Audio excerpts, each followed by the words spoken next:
तर कोळशातून ज्यावेळी हिऱ्याची चमक दिसते आणि त्यावेळी ते हिरा जवळ करण्याची संधी येते, त्यातूनच विश्व घडवण्याचं काम आपण ज्यावेळी करत असतो त्यावेळी आदरणीय शिंदे साहेबांनी माझ्यासारख्या कार्यकर्त्याला एक उपसभापती या पदावरती मान देऊन, बहुमान देऊन, मला वाटते तळागाळातला कार्यकर्ता देखील या पदापर्यंत जाऊ शकतो हे दाखवून देण्याचं काम त्यांनी केलं.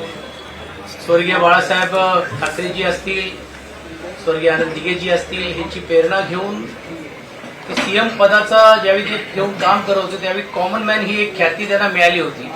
आणि मला वाटते सर्वसामान्य लोकांचे प्रश्न सरकारमध्ये राहून तर सोडवलंच पाहिजे, परंतु त्याहीपेक्षा विधिमंडळामध्ये पण कामकाजामध्ये जो अपेक्षित आहे, जो कष्टकरी आहे, तो शेतकरी असेल, कामगार असेल, सर्वसामान्य वर्गाला पण देखील न्याय देण्याचं काम करण्याची भूमिका ही पुढच्या काळामध्ये त्यांच्या मार्गदर्शनाखाली, त्यांच्या नेतृत्वाखाली घेण्याची एक संधी मला या निमित्ताने मिळवून दिलेली आहे. अर्थात उपसभापती पदामध्ये अनेक लोकांची नावं घेण्यासारखी आहेत. ते गवई साहेबांपासून असतील, माणिकराव ठाकरे साहेबांपासून असेल, वसंत डावकर आहेत आणि आता निलमताईपासून त्याची गरिमा ही वाढवण्याचं काम हे सातत्याने केलेलं नाही. तेच प्रयत्न या पुढच्या काळामध्ये माझ्यासारख्या कार्यकर्त्यांचा पण राहणार आहे.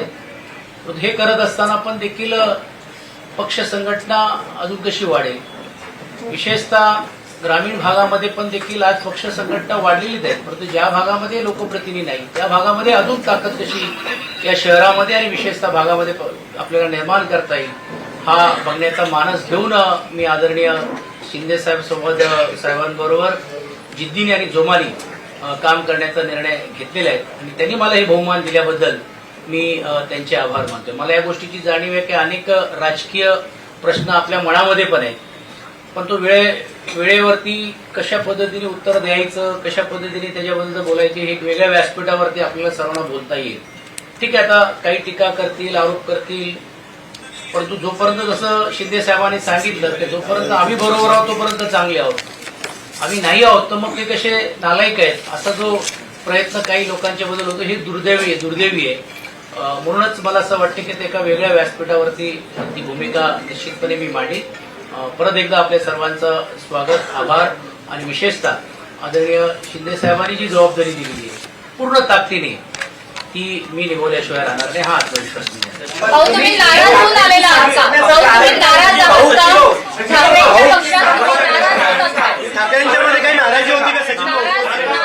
मी मी या अगोदर देखील सांगितलेलं आहे की राजकीय व्यासपीठावरती या सर्व प्रश्नाला उत्तर देईन. आता पहिली प्रतिक्रिया तर येऊ दे, आता हळूहळू यायला लागलेली आहेत. कोण सांगतोय मी गट ठेव राहणार आहेत, कोण म्हणतोय की हे स्वार्थासाठी आले, कोण म्हणतो काय काय गोष्टी आहेत, तर ते वेगळ्या व्यासपीठावरती बोलता येईल. कारण ज्यावेळी आपल्याकडे लोक येतात त्यावेळी तुम्ही स्वार्थाचा विचार करत नाही, आपल्याकडे जातात तर स्वार्थासाठी विचार करतात. ही जी म्हणणारी जी ख्याती जी लोकांची ती मी बोलीन आणि वेळेवरती योग्य रीतीने योग्य उत्तर देईल.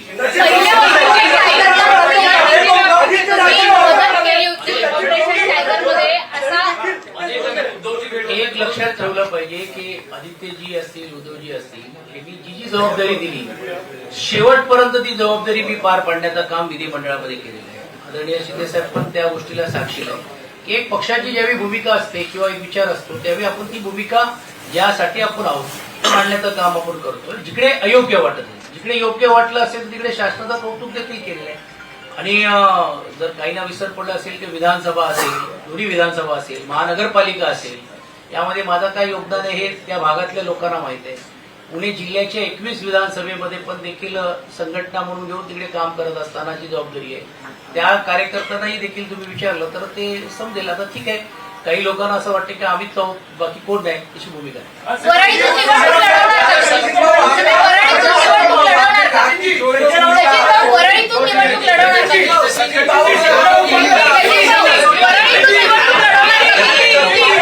एकदा शिंदे साहेब जी जबाबदारी देतील ती जबाबदारी पूर्ण ताकदीने मी पार पाडणार.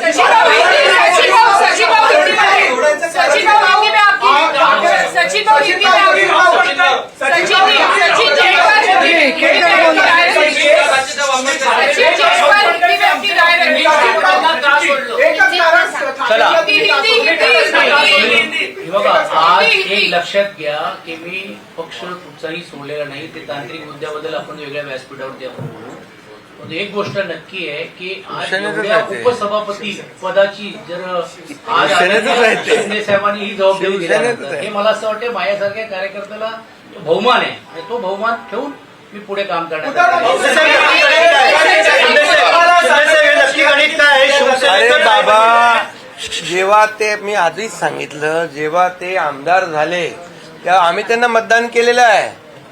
आम्ही आमचं कर्तव्य पार पाडलं त्यावेळेस. आणि ते तेव्हा आमदार झाले तेव्हा शिवसेना आणि धनुष्यबाण होता. आज शिवसेना आणि धनुष्यबाण आमच्याकडे आहे आणि ते शिवसेनेतच आहेत. तुम्ही काय म्हणताय सोडलं बिडलं काय? उगाच काहीतरी सोडलं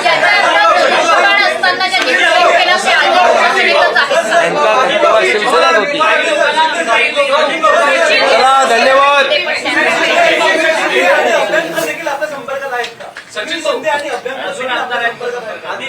अरे बाबा, आज फक्त सचिन अहिरांचं घ्या. काही लोकांना ठाकरे भेटत नाही म्हणून ते जातात, काही आदित्य भेटत नाही म्हणून जातात. तुम्ही तर दोघांबरोबर होता. नाही, माझा असा काही अनुभव नाहीये. एक गोष्ट स्पष्ट मी सांगतोय. पण मी जसं सांगितल्याप्रमाणे स्वर्गीय बाळासाहेब ठाकरे यांचा विचार घेऊन ज्या पद्धतीने शिंदेसाहेब काम करतात तो आकर्षण आहेतच ना, कोणीच न करतात. आणि हे माझ्यापुरतं नाहीये. खाजगीत जर तुम्ही अनेक लोकप्रतिनिधीला विचारलं तर ते तुमच्या सर्वांच्या लक्षात येईल. आणि मग असा नेता ज्यावेळी पुढाकार घेऊन एक जबाबदारी माझ्यासारख्या कार्यकर्त्याला देतो त्यावेळी तो विचार पुढे घेऊन जाण्याची जिद्द आणि धमक ही आमच्यामध्ये आणि आम्ही कामाने दाखवून दिलेलं. आणि तुम्ही मग काय होतो आता तुम्हाला राजकीय आज थोडा जरा संयम ठेवायचा आहे. काही लोकांनी जे आयुष्यात ते दगड उचललं नाही ते आता आम्हाला शिकवायला लागले तर कसं व्हायचं? अरे बाबा, त्यांनी काय सांगितलं आता आहे ना, ते कसे समोरून काय काय बोलतायत काय काय त्याच्यावर उत्तर देतील ते.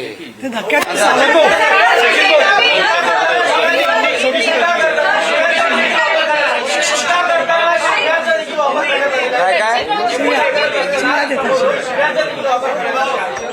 बघा, महाराष्ट्र पुरोगामी राज्य आहे. आपली संस्कृती वेगळी आहे. आपली शिव्यांची संस्कृती नाही. शिव्यांची लाखोली वाहण्याचं काम आता सुरू आहे. 6 खासदारांच्या मतदारसंघात जाऊन शिव्या घालण्याचं काम सुरू आहे. ते जेव्हा त्यांच्याबरोबर होते तेव्हा खूप चांगले होते. आता अगदी ताबडतोब ते 360 डिग्री वाईट झाले. त्यामुळे आपली ही संस्कृती नाहीये, आपली परंपरा नाहीये. ही महाराष्ट्र ही छत्रपती शिवाजी महाराजांची भूमी आहे, संतांची भूमी आहे. त्यामुळे अशा शिव्या देणाऱ्या लोकांना जनता धडा शिकवल्याशिवाय राहणार नाही. चला.